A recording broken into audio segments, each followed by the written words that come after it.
So we're going to go ahead and get started. We may have a few stragglers come in as we go along, and this is going to be recorded. So if you miss anything or you just want to catch up and look at it again, we'll be sending a link out for that as well. So I want to just welcome everybody to our web meeting today, from pots to profits, untangling the future of copper deregulation. Let me just take a minute for those of you who do not know who I am. My name is Ben Barnes, and I am the business development manager for our channel team. Been with Optus for 25 years, and I've kind of seen a whole lot, you know, in those 25 years come down the pike from, analog lines and T1s through PRIs up to SIP trunks and cloud and those things. And been working with that stuff for quite some time. A little bit about Optus. Most of you know us, but we've been in business for 32 plus years. And we've got over 100 dedicated team members, from support to sales to shipping and everything else, included. And we're trusted by over 6,500 customers. So one of the things that we've become is more of a consultative company, and we do a lot of consultative sellings. That's kind of what this particular meeting is about when we talk with you guys. So let's jump in. So from pots to profits, untangling the future of copper deregulation. So in August of 2022, and some of you may or may not be aware of this, the Federal Communications System or Communications Department dropped regulation on copper wire, or regular POTS lines, but also digital lines as well. The reason they did that was pressure was being put on them by people like AT&T, Verizon, and other carriers to kind of give everybody a little nudge to the cloud, because it's more profitable now for them to deliver, carrier services through the cloud. And what happened is when this deregulation happened, pricing guidelines were eliminated. Maintenance was eliminated as well, to the extent they're not required by the government anymore to maintain any copper wiring out there in the field. And another thing that happened was it kind of put your customers' numbering plans at risk. So imagine if you're a small business out there and you get word that, hey, your number's going away in 30 days if you don't switch over to cloud. That could be quite surprising and put you in a bad spot.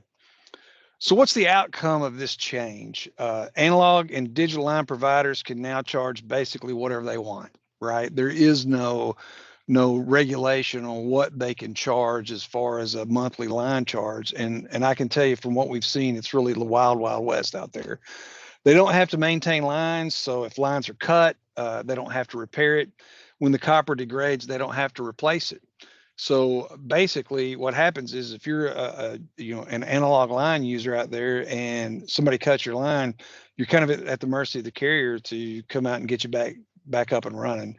And whether they'll do that or not, I don't think I've run across anybody that's had that happen yet, but it'd be interesting to see how they would react to that kind of emergency.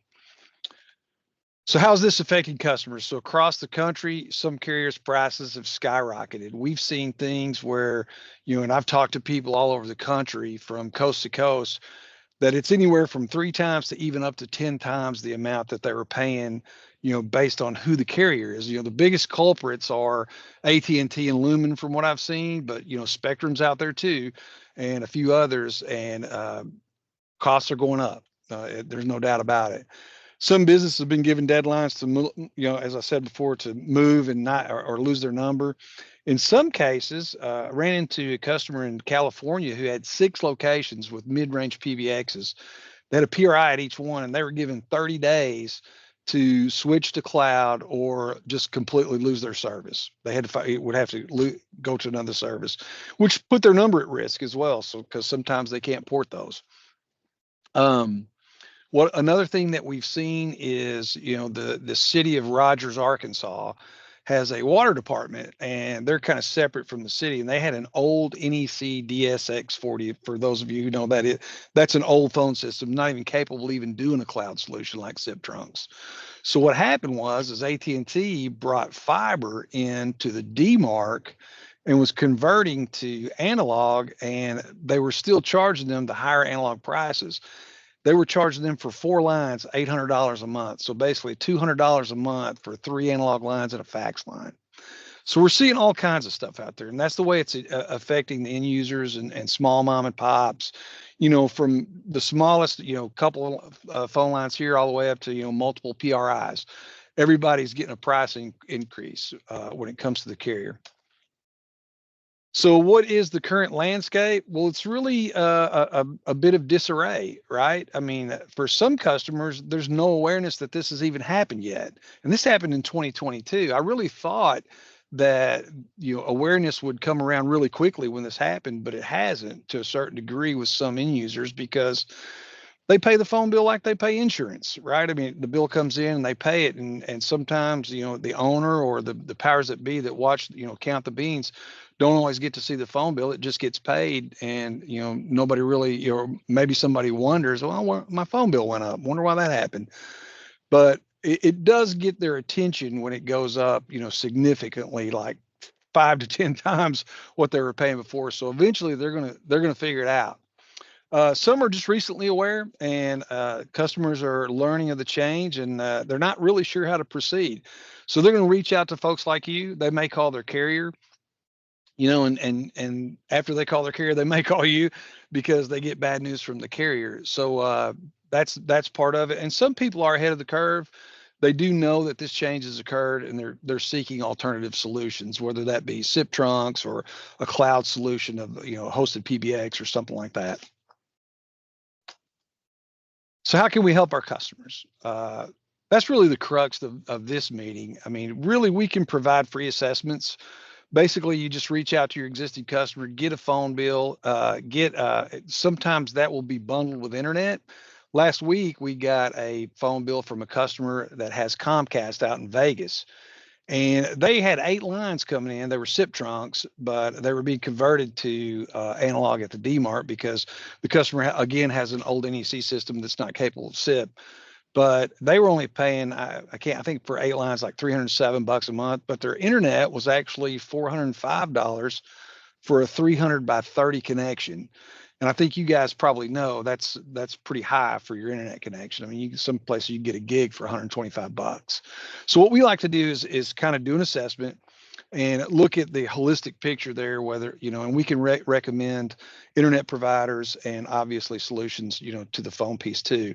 And after the assessment, that's what we'll do. We'll recommend a tailored approach, whether it's, SIP trunks or, hosted what makes sense. And in many cases, what we found is that most customers with what they're paying now, we can save them money and get them in a new solution, or significantly reduce their cost by moving them to SIP trunks for sure. But certainly we can swap them out and save them money. Some it may be a wash, and some they may pay just a little bit more than what they're paying now. But they can actually get into new technology that's always supported and never out of date. So what about specialty services? I've talked a lot recently with quite a few folks. In fact, last week we had a customer that has a pool line, believe it or not, and it's not listed on here. Obviously, burglar alarms, fire alarms, elevator lines are a big deal right now. So how do we do that with cloud services? But I talked with a guy last week that they have a pool phone that they're spending just for 911 at the pool, $180 a month. That's insane. I mean, but that's the kind of stuff we're seeing out there. But when it comes to these specialty services, pots in a box solutions, there are several of those out there, and they can be, we can provide, recommendations. We can get those to you. Obviously, fail over to cellular. A lot of the elevator lines are using cell service now, and there are companies out there that specialize in that as well. So wanted to go through that. Let me just kind of share with you how we can help. I mean, obviously the pandemic created a race to the cloud. People had to work from home. And so cloud solutions are top of mind for everybody. They don't really understand a lot of times how to, take advantage of that or access that or get that. And some people are, need your help. And that's the way it is. But deregulation has certainly created a push to the cloud. They are going to continue to raise prices until people move to the cloud in some form or another, whether that's SIP trunks, whether it's a hosted PBX solution or anything like that. So, when you think about pots to profits, small businesses, and you think about, a $30 line, what used to be a $30 line is now 300 in some cases, or 200 or 250 or whatever. That really cuts into their profits. So not only can you make a profit by going in and moving them to a cloud solution, whether it's selling them SIP trunks or a hosted PBX solution, but they will also, depending on, whether you can save them money or not, increase their profits by cutting costs. So we would like to help with that. Obviously, we're here to help, as much as possible. So we want you to reach out to us and let us help any way we can. And that's pretty much the gist of it. And Sophie, if you would open it up. So if there's questions, obviously we want to get those answered. Absolutely. If anybody wants to ask a question, feel free to unmute yourself. And you're good to ask questions, or if you prefer the chat, you can also use that feature. I'm assuming, Danny, that was you that said you have a client in Amarillo that has 4 POTS lines at $290 a month. Or is that per POTS line, or you're muted, buddy?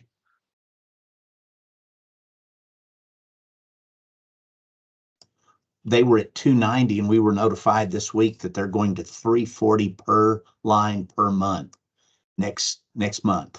Holy cow. That's about as bad as I've heard. Well, this same client had 10 faxes in different locations, and they were, in a bundled bill.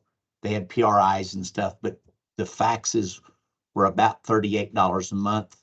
Before we could get them changed, those 10 faxes were costing them $3,800 a month by AT&T. Yeah, and you bring up a really good point there, Danny, because when voice over IP first really became prevalent, faxing wasn't really part of that. Even most hosted providers recommended that you keep a POTS line or two for your fax machines. That's changed, within the last probably 6 to 12 months. That's changed significantly. There is eFax out there that is very reliable and works very well with some of the hosted solutions that we provide. That's what we did. We moved them to an eFax, or basically their own fax server. Yeah, that's as bad as I've seen. Who was the carrier there? AT&T on both of those that I mentioned to you, the 295 to 340. And this is considered a platinum account, believe it or not. So it's becoming amazing. More of our account than it is AT&T's account. Yeah, it's truly amazing what I see out there. I know in the Birmingham area, I have a dealer down there who recently said, I think it was probably about maybe 5 months ago, said that AT&T had moved to $250 per POTS line, and wasn't sure how long that would hold either. So it looks like they're going ahead and raising prices even more now. It's unbelievable. Any other questions? Yeah, hey Ben, it's Bob. How you doing? Good, Bob. How you doing, man?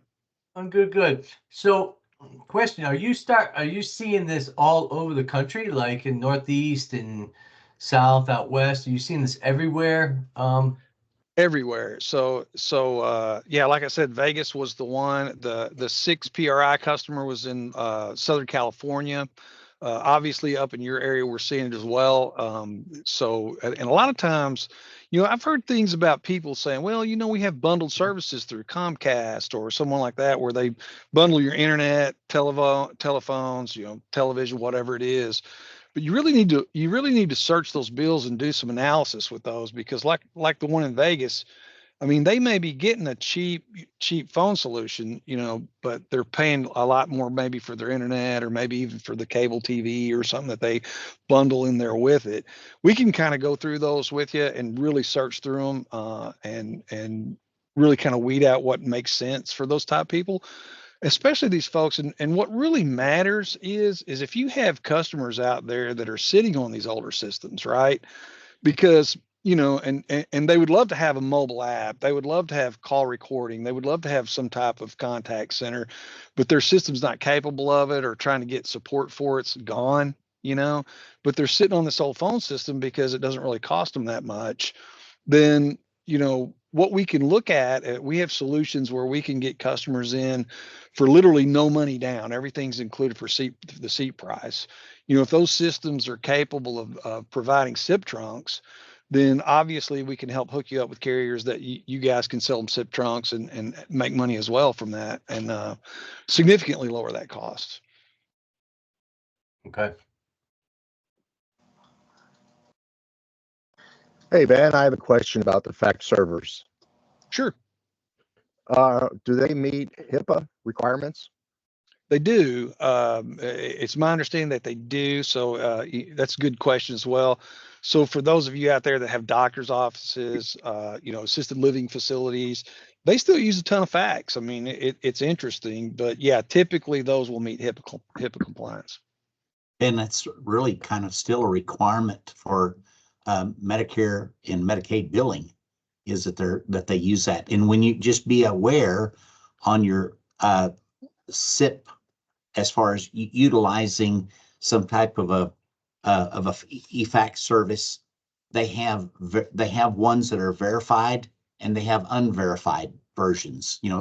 That are if you're going to use it for any kind of healthcare, you want to make sure that you're getting a secure version.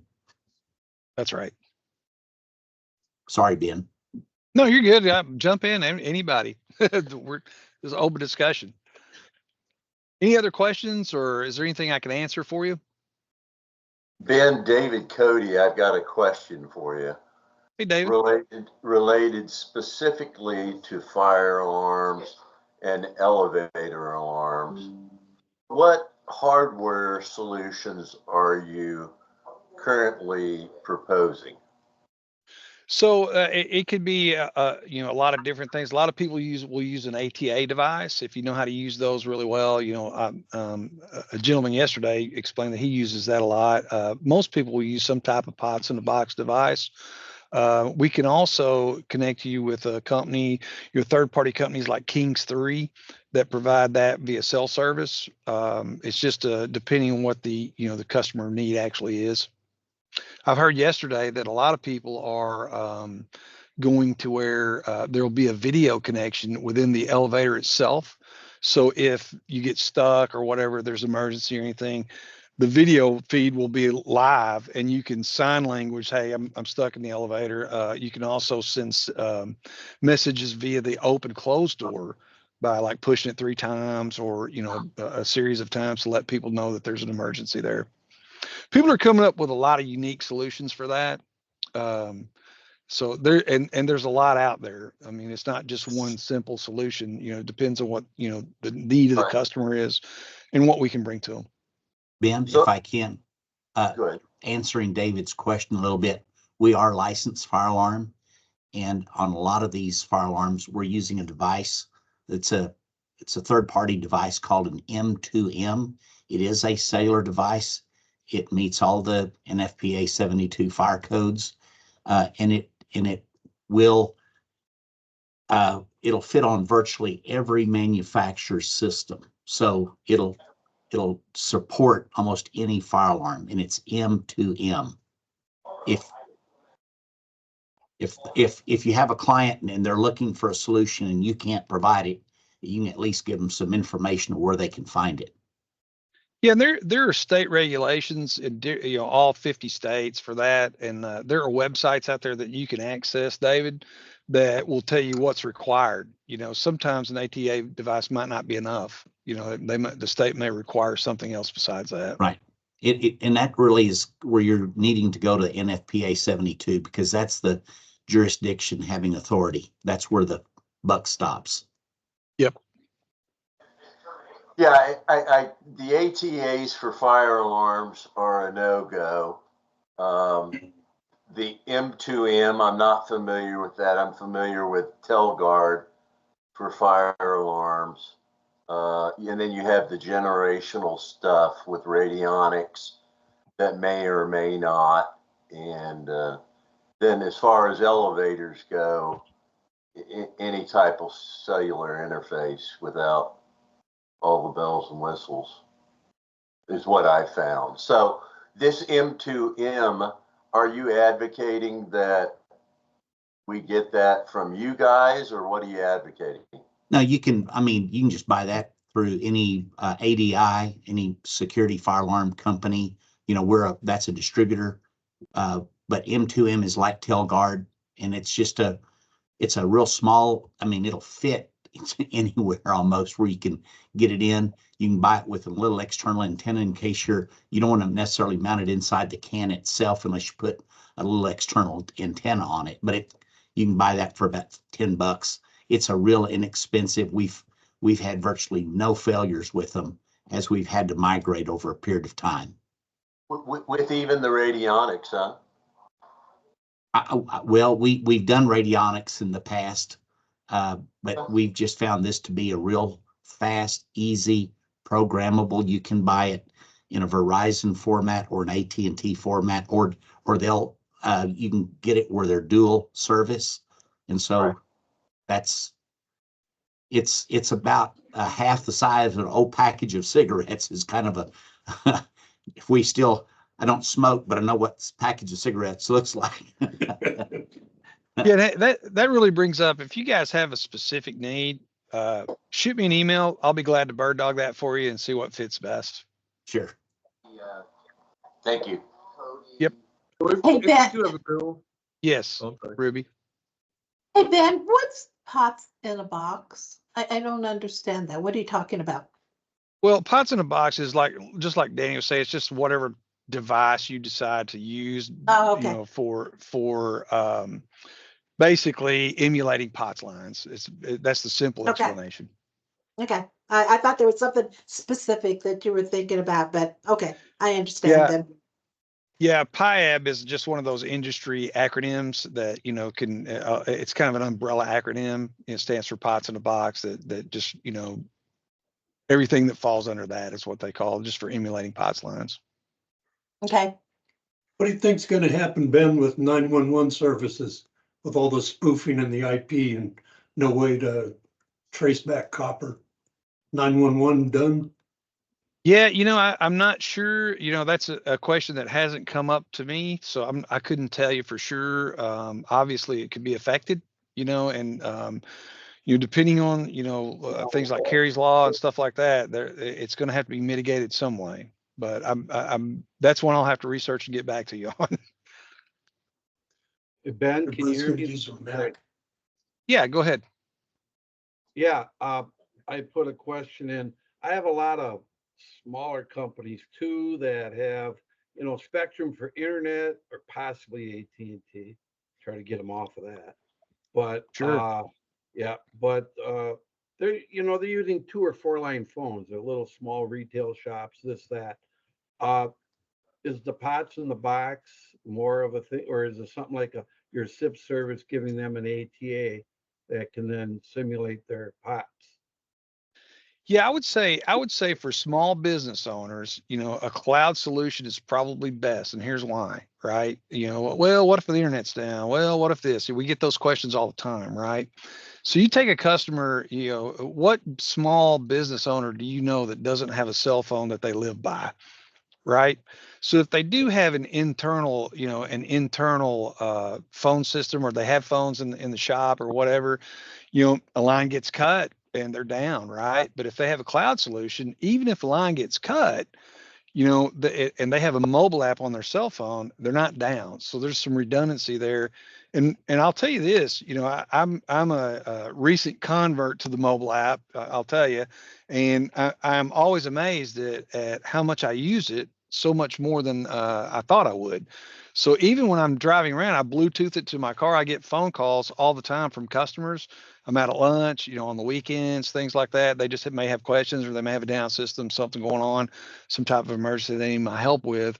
And I'm just amazed that I can just talk to them, on my cell phone through my cloud service. And so with customers like that, I would always recommend getting rid of those analog phone lines, because they just get rid of that bill as well, right? And the cloud solution rides their internet. They have one bill. They could have a mobile app if they want. They can even record calls in some situations, depending how fancy they want to get or what the need is, and contact centers and things like that have really been unavailable to customers like that, and in a sense unaffordable. But if you think about a small business owner that might have a 4-line phone with 4 incoming lines, and they're paying $340 a month in Amarillo, I mean, good Lord, that's $1,200 a month. and you could get them into a cloud solution for, anywhere from $30 to $40 a month. And they would be much happier, put a mobile app on their phone. So if their internet does go down, they're okay. They're working off the cell phone. Yeah, so the mobile app is basically redundancy for them. There's no additional cost. It's all just part of the software. Absolutely. Yeah, that sounds good. Ben, Yes, sir. I just had one thing that this had to do with where the FCC and talking about the spoof numbers. There's a new regulation in its weird name called Stirred and Shaken. And this is a regulation having to do with your ability to output a telephone number that you don't own. And we had a situation, not for a small client, but a larger client. All they wanted us to do after hours was to take calls into this specific extension and forward it to an after-hour cell phone that they used. And they wanted to make sure that we forwarded those cell phone numbers because they were requesting emergency service and they wanted to have the ability to track that phone number because these were large ticket billed items. And when we tried to do that, we couldn't get it done. But there was a solution. We had to go back to NEC. NEC actually had to, they had to verify with us what we were doing. And all we were doing was taking a number that was called into a business and then transferring it to a cell phone for that solution. But we couldn't fix it without incorporating NEC's tech support. It was a simple thing, but it was a little uphill battle to get it fixed, but it was an FCC requirement. And we didn't recognize why we couldn't get it done at first. But if you need to forward to a cell phone after hours and you want to forward that number that it's coming in, you're going to have to involve the AT&T tech support. Appreciate that, Danny. You bet. It's a nuance, but it caused us a lot of grief trying to figure it out. So we're bumping up against 30 minutes here on the meeting. Are there any other questions? I mean, feel free. We'll take the time if you guys have questions. My only question was, if we get phone bills, where should we send them to you, Ben? Is there a number? Or? Absolutely. Send it to me. Obviously, some of you guys have other account reps here with Jeff and Kevin. They'll be glad to help as well. We'll get people on it, man, and see what we can do to help, and we'll see what kind of solutions we can provide that makes sense. I mean, it's got to make sense for the end user. And I'll tell you what, it's not hard. I'm finding that it's not real hard to justify when somebody's paying $340 a month for an analog line, moving to a cloud solution. And here's the thing too, with cloud solutions that you guys need to understand, we can provide the cloud solution. We can provide even service on site if you need it, depending on if it's outside your area. It comes down to a lot of times to cabling. A lot of people have, old cabling and stuff that generally doesn't become a concern if you can, daisy chain off of a computer or something like that. But we can help you with those solutions too. Obviously, you guys do that kind of stuff every day, but every once in a while, you might have a customer outside your normal service territory. And a lot of you folks are, if not all of you, are subcontractors of ours, but you can use us and use the same subcontract network you're part of. So we can help you with that as well. And I will say one thing: you take a customer who's got a $3,800 phone bill, and then you turn around and put him on an e-fax, and you convert that based on the number of faxes he receives down to about a $500 a month charge. He loves you a lot, and he's a great referral from then on. You got a friend for life. Absolutely.